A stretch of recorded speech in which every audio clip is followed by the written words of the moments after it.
नमस्ते दोस्तों। आजकल आप देख रहे होंगे कि चारों तरफ किसान प्रोटेस्ट कर रहे हैं। आखिर किसान प्रोटेस्ट क्यों कर रहे हैं, आइए समझते हैं दोस्तों। जून में एक अध्यादेश लाया गया। जब कोरोना काल के समय सब घर पर बैठे थे, उस समय ये अध्यादेश लाया गया। एग्रीकल्चरल रिफॉर्म बिल्स लाए गए दोस्तों। उस समय कोई प्रोटेस्ट नहीं कर सकता था, इसे जारी कर दिया गया। लेकिन जब इसे संसद में लाया गया पास होने के लिए या कानून बनाने के लिए, तो लोग प्रोटेस्ट कर रहे हैं। दोस्तों, अध्यादेश क्या होता है, इसके बारे में शॉर्टकट में बताते हैं कि जब सरकार को ये लगता है कि उससे कोई कानून लाना चाहिए, इससे जनता को प्रॉफिट होगा, तो वो उसे जारी कर देता है संसद में। दोस्तों, 3 एग्रीकल्चरल रिफॉर्म बिल लाए गए दोस्तों। पहला है आवश्यक वस्तु अधिनियम भंडारण नियम, और दूसरा है दोस्तों मूल्य अवशासन पर बंदोबस्त और सुरक्षा समझौता, जबकि तीसरा है दोस्तों कृषि उत्पादन व्यापार और वाणिज्य। दोस्तों, पहला है ये है आवश्यक वस्तु अधिनियम या भंडारण नियम।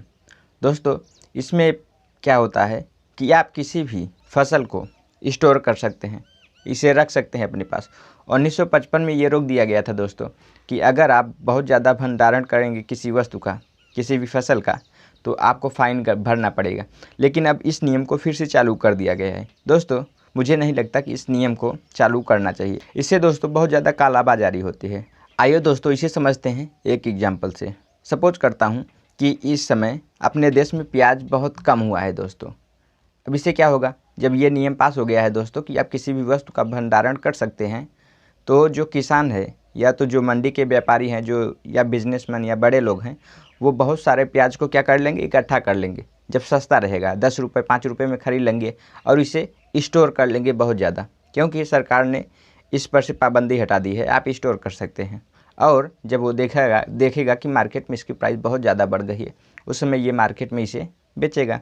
तो इसके बहुत सारे नुकसान हैं दोस्तों। मुझे नहीं लगता कि इसे पास करना चाहिए। दोस्तों, दूसरा है मूल्य अवशासन पर बंदोबस्त और सुरक्षा समझौता। दोस्तों, इस रूल के अंतर्गत आप कॉन्ट्रैक्ट फार्मिंग कर सकते हैं दोस्तों। कॉन्ट्रैक्ट फार्मिंग करने से किसानों को बहुत ज़्यादा फ़ायदा होगा। दोस्तों, आइए समझते हैं एक एग्जाम्पल से।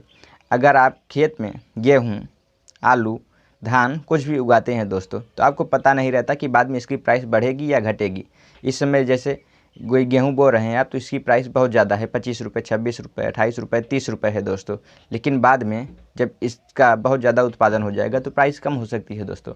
तो कॉन्ट्रैक्ट फार्मिंग में ये होता है कि आप किसी बड़े कंपनी से आप समझौता कर लेते हैं, डील कर लेते हैं कि हम आपको इतना गेहूँ देंगे जितना भी चाहिए आपको, लेकिन उसकी प्राइस फिक्स रहेगी। चाहे बहुत ज़्यादा उत्पादन हुआ उसकी प्राइस बढ़ गई हो, या कम उत्पादन हुआ उसकी प्राइस घट गई हो दोस्तों। आइए समझते हैं दोस्तों। जैसे पार्ले जी बिस्किट को बहुत ज़्यादा गेहूँ चाहिए, तो वो किसी गांव में गया और वहाँ पर डील कर लिया कि मुझे गेहूँ चाहिए। तो उस गांव के किसानों ने समझौता किया कि हाँ, इस समय गेहूँ की प्राइस 25 रुपये है या 26 रुपये है, तो एक फ़िक्स प्राइस कर लेते हैं कि कितने में आप गेहूँ खरीदोगे। दोस्तों, उस कंपनी ने बोला कि 26 रुपये में मैं गेहूँ खरीदूँगा। उस समय जब उत्पादन हो जाएगा, उसमें प्राइस बहुत ज़्यादा रहे या बहुत कम रहे दोस्तों, उस समय उसे गेहूँ खरीदना ही होगा, या तो फिर लेस आप खाते होंगे दोस्तों। उस कंपनी ने डील कर लिया कि मुझे इतना आलू चाहिए, किसी गांव में गया और बोल दिया कि मुझे इतना आलू चाहिए, इतने एरिया में आप लोग आलू लगाइए, और उसकी प्राइस फिक्स कर देता है। तो दोस्तों, जब उत्पादन होगा तो वो कंपनी किसानों को एक फिक्स प्राइस पर शुरू में डील की रहेगी, उस समझौता की रही है, कॉन्ट्रैक्ट किया है, तो उतना प्राइस दे देगा और ले लेगा। जैसे 25 रुपये में कॉन्ट्रैक्ट हुआ है, 25 रुपये किलो आलू लूँगा, तो 25 रुपये में वो खरीद लेगा, चाहे प्राइस बहुत ज़्यादा हो या बहुत कम हो।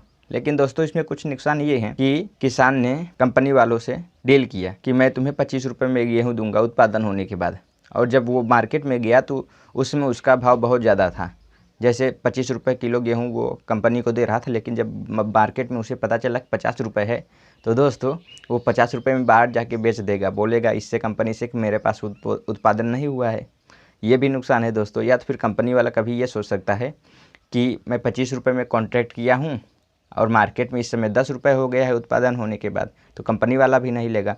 तो इसके लिए दोस्तों, जब कॉन्ट्रैक्ट होगा तो मंडी के एक व्यापारी से तथा किसान और बिजनेसमैन के बीच में होगा दोस्तों। इसमें ये पता रहता है कि दोस्तों कि बाद में उत्पादन कम हो या ज़्यादा हो, उसकी प्राइस फिक्स रहेगी दोस्तों। तीसरा है दोस्तों कृषि उत्पादन व्यापार और वाणिज्य।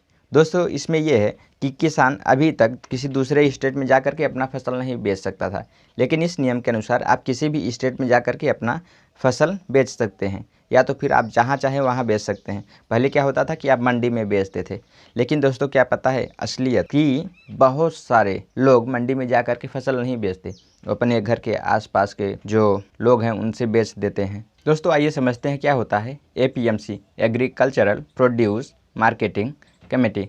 दोस्तों अगर आप वहाँ पर मंडी में जाते हैं बेचने के लिए, तो वहाँ पर फिक्स होता है किसी भी चीज़ की प्राइस कि हाँ इतने में इस समय भाव चल रहा है। दोस्तों किसानों को लग रहा है कि MSP, मिनिमम सपोर्टिंग प्राइस, न्यूनतम समर्थन मूल्य, कुछ दिनों के बाद बंद हो जाएगा। दोस्तों सारा मुद्दा इसी को लेकर के है, और या तो सेकंड नंबर वाले को लेकर के है। दोस्तों उन्हें ये लग रहा है कि अगर MSP बंद हो गया, मिनिमम सपोर्टिंग प्राइस, तो किसानों को बहुत ज़्यादा नुकसान होगा। ऐसे क्या होता है कि अगर आपका उत्पादन हुआ बहुत ज़्यादा या बहुत कम, तो सरकार पहले से ही प्राइस को फिक्स कर देती है कि आपका गेहूँ 25 रुपये किलो खरीदूंगा। ये जब फसल की बुआई होती है तो उसी समय फिक्स कर देते हैं कि हाँ मिनिमम सपोर्टिंग प्राइस इतना रहेगा, चाहे बाद में बहुत ज़्यादा सस्ता जाए चाहे बहुत ज़्यादा महंगा रहे, वो 25 रुपये किलो ही खरीदेंगे। लेकिन दोस्तों इसमें नुकसान ये है कि जब आदमी जाता है मंडी में, तो वहाँ क्या होता है कि जब मंडी वालों को पता चलता है कि इस बार उत्पादन बहुत ज़्यादा हो गया है, लोग बहुत तेज़ी से बेच रहे हैं सामान, तो मंडी वाला बोल देता है किसान से कि हमारे यहाँ जगह खाली नहीं रहे, हम गेहूँ खरीद नहीं सकते। दोस्तों तो किसान MSP प्राइस से नहीं पा रहा, तो वो जब गांव के आसपास किसी नज़दीक स्टोर चौराहे पर बेचेगा, तो वहाँ के जो बिचौलिए होते हैं वो 10 रुपये 15 रुपये में ख़रीदते हैं। दोस्तों तो किसानों को बहुत ज़्यादा नुकसान हो जाता है, और वो जो मंडी में व्यापारी बैठे हैं वो आकर के बिचौलियों से ले लेंगे 15 रुपये में, 16 रुपये में, 17 रुपये में, जिससे नुकसान हो जाता है दोस्तों किसानों को। दोस्तों क्या आपको पता है कि जहाँ पर बहुत सारे अनाज स्टोर किए जाते हैं वो सड़ते क्यों नहीं या ख़राब क्यों नहीं होते? दोस्तों उन पे गामा रे का उपयोग किया जाता है, जिससे वो ख़राब नहीं होते। आई होप ये जानकारी आपको अच्छी लगी होगी। If you like the video please like, share and subscribe. If you want video on any topic please comment, we will make a video on that topic. Thank you.